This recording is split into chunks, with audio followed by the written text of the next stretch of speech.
Une erreur hyper courante que j'entends de la part des apprenants du français, c'est la confusion entre qui et que. Si vous pensez que qui remplace une personne et que remplace une chose inanimée, s'il vous donne du fil à retordre et que vous comprenez jamais quand les utiliser, vous avez bien fait de cliquer sur cette vidéo parce que je vais tout vous expliquer. Bonjour, je m'appelle Fanny, je suis française et professeure de français en ligne et aujourd'hui dans cette vidéo, on va voir la différence entre les deux pronoms relatifs qui et que pour ne plus jamais les confondre. Vous aurez d'abord une petite explication simple et claire et ensuite je vous propose un exercice pour vérifier si vous avez bien compris. Alors pour commencer, qui et que, ce sont des pronoms, c'est-à-dire qu'ils remplacent un nom. En général, ils servent à relier deux phrases, deux propositions pour éviter une répétition. Ce qui les différencie, c'est pas que l'un remplace une personne et l'autre remplace une chose inanimée, c'est simplement la fonction dans la phrase. Donc pour comprendre ça, il faut une petite explication grammaticale et il faut comprendre la notion de sujet du verbe et de complément d'objet du verbe. Le sujet du verbe, c'est celui qui fait l'action du verbe. Par exemple, si je dis je mange une pomme, je est le sujet parce que je est celui qui mange une pomme. Et ensuite, l'objet, le complément d'objet, c'est une pomme parce que c'est celui qui reçoit l'action du verbe, disons. Donc, une pomme est le complément d'objet du verbe mange. C'est pas la pomme qui mange, c'est la pomme qui est mangée. Quand on a clarifié tout ça, on va pouvoir comprendre un petit peu la différence entre qui et que. Donc, dans la phrase, qui, le pronom relatif qui, est le sujet du verbe. Donc, il va reprendre le sujet du verbe de la phrase, c'est-à-dire la personne ou la chose qui fait l'action du verbe, qui est liée au verbe. Exemple, la femme qui parle est ma prof. C'est la femme qui parle. Donc, la femme est sujet du verbe parle, donc qui est sujet du verbe parle. La femme qui parle. Autre exemple, j'ai un chien qui adore dormir. Quel est le sujet de adore dormir? C'est le chien. Donc, qui est également sujet de adore dormir. C'est le chien qui adore dormir. Pour vous montrer que ce n'est pas uniquement avec les personnes ou les animaux, un troisième exemple, le téléphone qui sonne est à moi. Le verbe c'est sonne et le sujet de sonne c'est le téléphone. Donc, qui est également le sujet du verbe. C'est le téléphone qui sonne. En fait, une astuce toute simple pour s'y retrouver plus facilement, c'est que juste après qui, il y a un verbe. Donc, vous ne pouvez pas avoir que avec le verbe. La femme qui parle, qui plus verbe. Le chien qui adore, on a qui plus le verbe. Le téléphone qui sonne, qui plus le verbe. Puisque qui est le sujet, il se trouve juste avant le verbe. On ne peut pas avoir un autre sujet entre qui et le verbe. Donc maintenant, on va mettre en parallèle le pronom que, et vous allez comprendre la différence en termes de structure grammaticale. Que, c'est l'objet du verbe. Ça remplace un objet, donc celui qui reçoit l'action. Exemple, le livre que je lis est intéressant. Donc, je, c'est le sujet de lis, et je lis un livre. Un livre est l'objet du verbe lire. Donc, le livre que je lis. Dans le même style, la série que tu regardes est géniale. Le sujet de regarde, c'est tu. C'est pas la série qui regarde, c'est tu qui regarde.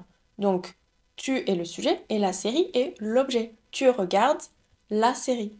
La série que tu regardes. Et pour vous montrer que ça fonctionne également avec des personnes, la fille que j'ai rencontrée samedi vient de Toulouse. Le sujet de rencontrer, c'est pas la fille, c'est je qui est rencontré. Donc la fille est l'objet. J'ai rencontré la fille. La fille que j'ai rencontrée.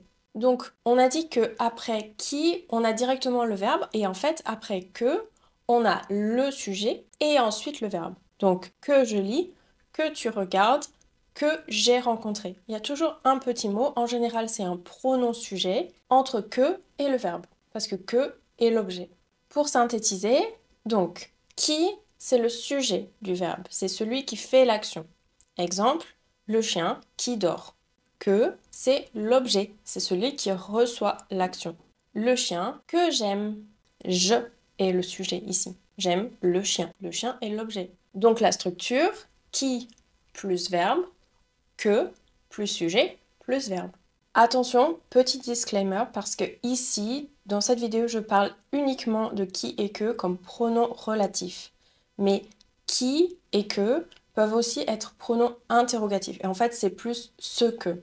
Donc, vous le retrouverez aussi dans une question indirecte. C'est pas une question avec un point d'interrogation, c'est une phrase affirmative formée qui signifie une question. C'est le cas dans la phrase « Je ne sais pas qui parle ». C'est une question indirecte, on se demande qui parle. Ici, qui est le pronom interrogatif. Ça ne change pas grand-chose parce qu'on a le verbe directement après, mais dans la phrase suivante, vous allez voir que ce n'est pas toujours le cas. Je me demande qui Paul va inviter à son anniversaire. Ici, on est toujours dans la structure de la question indirecte, donc on se demande, donc la question pourrait être « Qui Paul va-t-il inviter à son anniversaire ?» Qui est-ce que Paul va inviter à son anniversaire? Donc ici, qui, c'est le pronom interrogatif. C'est pas un pronom relatif. Et donc dans ma question mon affirmation qui est une question indirecte, je ne sais pas qui Paul va inviter. On a qui plus sujet plus verbe. Et là, c'est un peu perturbant parce que du coup, on n'a pas la même structure. Donc, je ne vais pas rentrer dans les détails de la question indirecte, mais je pourrais toujours faire une vidéo sur le sujet si vous voulez.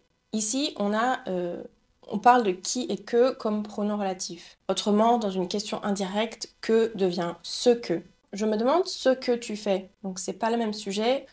Je passe rapidement. Alors voilà, j'espère que c'est clair. Et pour vérifier si c'est clair, on va faire un petit exercice. Je vous donne une phrase à compléter par qui ou que, et puis ensuite, je vous laisse du temps pour réfléchir et je vous donne la réponse. Il y a 7 phrases en tout. Numéro 1. La femme habite ici est artiste. La femme qui habite ici est artiste. Le sujet de habite, c'est la femme.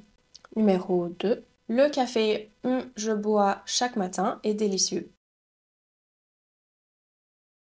Le café que je bois chaque matin est délicieux.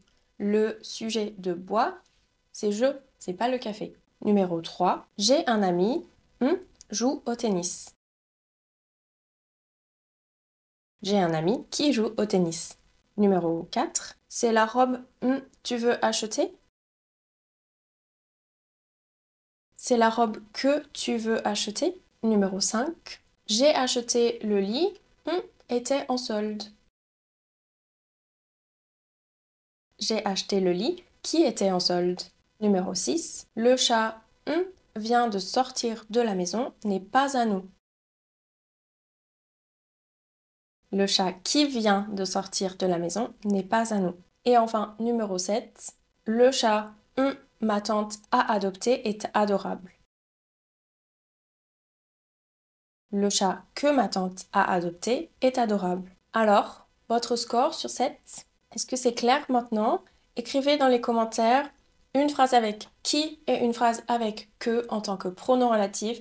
Ça va me permettre de voir si vous avez bien compris. Rappelez-vous, si vous regardez qui fait l'action, vous ne pouvez plus vous tromper. J'espère que cette vidéo vous a plu. Merci beaucoup de l'avoir regardée. N'hésitez pas à laisser un like et aussi à vous abonner si ce n'est pas déjà le cas. Et moi, je vous retrouve très vite pour une prochaine vidéo. Ciao!